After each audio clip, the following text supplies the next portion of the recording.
Bismillahirrahmanirrahim. Assalamualaikum warahmatullahi wabarakatuh dan salam sejahtera. Berjumpa lagi kita untuk kelas PDPR Bahasa Melayu tahun 3. Okey, pada hari ini kita akan melihat idea utama dan idea sampingan. Okey, untuk itu murid-murid boleh merujuk buku teks jilid 2 muka surat 45 dan latihan buku aktiviti jilid 2 muka surat 48 dan 49. Okey, jika murid-murid masih ingat, idea utama dan juga idea sampingan ini kita telah belajar dalam buku teks jilid 1. Okey.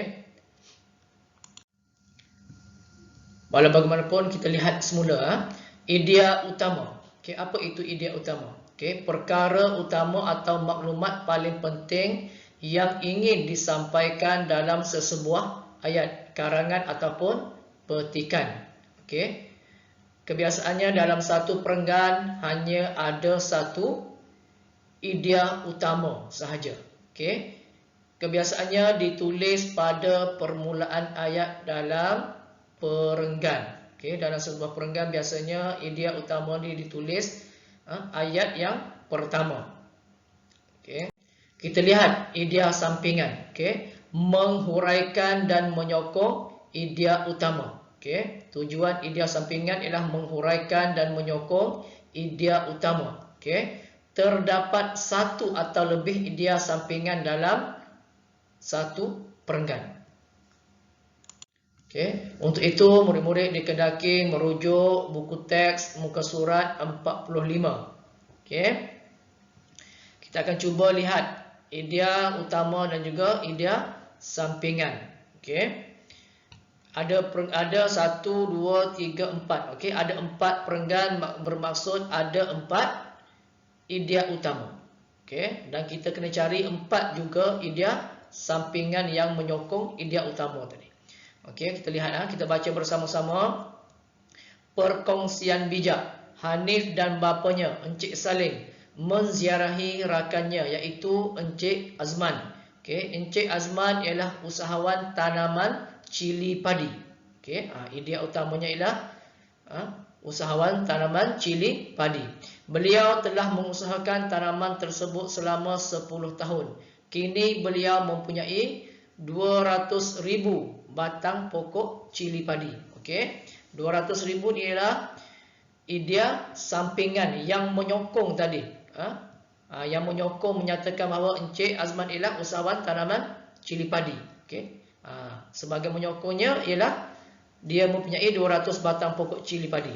Okey, seterusnya kejayaan Encik Azman ini menjadikan beliau pembekal cili padi utama di selatan semenanjung Malaysia. Okey, beliau amat mementingkan kualiti hasil tanaman. Oleh itu permintaan cili padi beliau amat tinggi. Okey, apa idea utama di situ yang kita boleh lihat? Okey, ni beliau menjadikan beliau pembekal cili padi utama. Okey, pembekal cili padi utama. Okey, apa idea sampingan yang menyokong yang menyatakan bahawa beliau ialah pembekal cili padi utama? Permintaan cili padi beliau amat tinggi. Okey, seterusnya, selain itu Encik Azman juga pengeluar sos cili padi. Beliau mendapat bekalan botol daripada abangnya. Abangnya mempunyai kilang pembuatan botol di Muar. Okey, Encik Azman ialah pengeluar sos cili padi.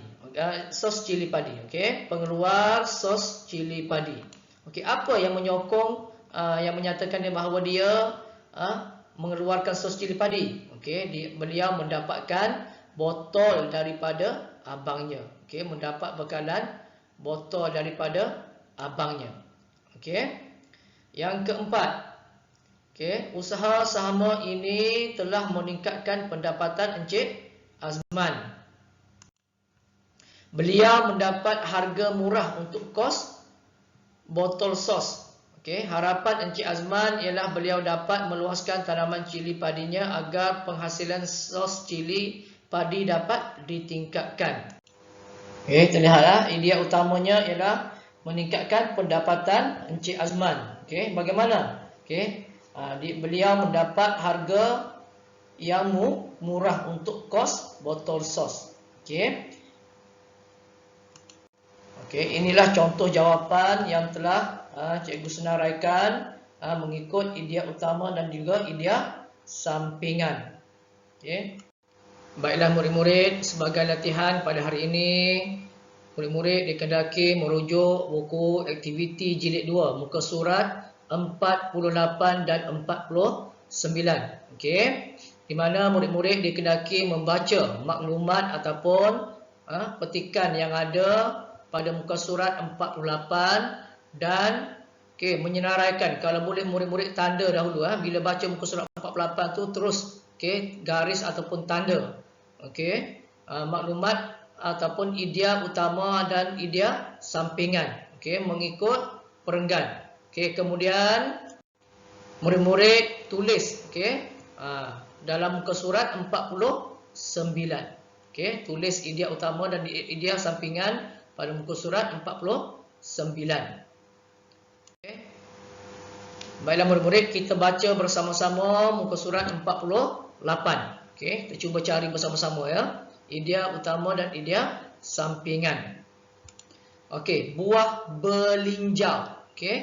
Pokok belinjau banyak kegunaan kepada manusia. Buah, daun dan pucuknya dapat menjadi sumber pendapatan kepada petani. Tengok pokok belinjau. Apa dia isi idea utamanya?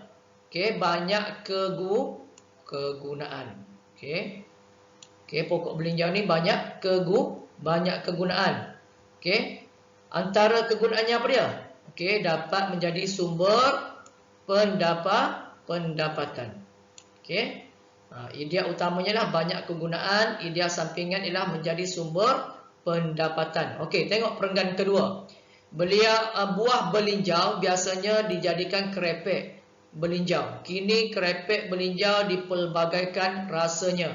Ada rasa pedas, manis dan masin. Kepelbagaian produk belinjau ini mendapat sambutan ramai. Hal ini dapat meningkatkan pendapatan pengusaha kerepek belinjau. Tengok. Daripada atas ada ayat pertama, dijadikan kerepek, ada rasa pedas, manis dan masin. Itu kita panggil sebagai kepelbagaian produk. Kepelbagaian produk. Idea utamanya adalah kepelbagaian produk. Seterusnya idea sampingan ialah dapat meningkatkan pendapatan. Pendapatan pengusaha. Bila ada kepelbagaian produk ni, ada rasa manis, masin, pedas tadi ya. Dapat meningkatkan pendapatan pengusaha kerepek belinjau. Yang ketiga, perenggan ketiga, selain itu pucuk dan buahnya juga sumber pendapatan. Pucuknya boleh dibuat sayur. Rasa buahnya lemak manis dan menambahkan keenakan dalam makanan. Kita lihat isi ataupun idea utama dan juga idea sampingan. Idea utamanya ialah pucuk dan buahnya juga sumber pendapatan, ataupun kita boleh tukar juga pucuk dan buahnya pelbagai kegunaan. Pucuk dan buahnya juga sumber pendapatan. Ataupun kita boleh tukar pucuk dan buahnya kepelbagaian ataupun pelbagai kegunaan. Idea sampingan ialah menambah keenakan dalam makanan. Yang keempat, seterusnya, batang pokok belinjau keras dan sesuai dijadikan bahan untuk membuat papan. Hal ini akan meningkatkan pendapatan petani. Batang pokok belinjau keras. Batang yang keras. Sesuai dijadikan bahan untuk membuat papan. Boleh lihat yang terakhir, kesimpulannya pokok belinjau ialah pokok serba guna. Pokok belinjau boleh dikomersialkan. Okey, pokok belinjau ialah pokok serba guna ataupun pokok belinjau banyak kegunaan. Okey, boleh dikomersialkan.